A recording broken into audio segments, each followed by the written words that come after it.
మీలో ఎంతమందికి కట్టె పొంగలంటే ఇష్టం? అందులోను బ్రేక్‌ఫాస్ట్‌గా తినాలని ఎప్పుడైనా అనిపిచ్చిద్దా మీకైతే? అండ్ నేనైతే చాలా ఇష్టంగా తింటాను. చాలా ఇష్టం నాకు. అందులోనూ వింటర్ సీజన్ గానీ, రెయినీ సీజన్‌లో కొంచెం ఇష్టంగా తింటాను.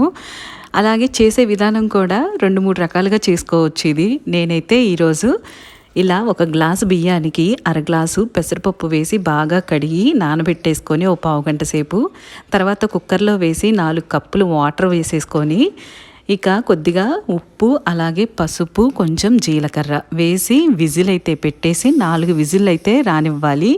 ఇక చూస్తే అన్నం చూసారా ఎంత పర్ఫెక్ట్‌గా అంటే పెసరపప్పు, అన్నం ఎంత బాగా ఉడికిందో చూసారా? ఇక తాలింపు కోసం నెయ్యి వేసుకొని అందులో మీకు ఘాటుకు సరిపడా మిరియాలు, అల్లం, పచ్చిమిర్చి, అలాగే జీడిపప్పు, కరివేపాకు కొంచెం గోల్డెన్ బ్రౌన్ కలర్ వేగిన తర్వాత మనం పొంగల్లో అయితే వేసి బాగా కలిపి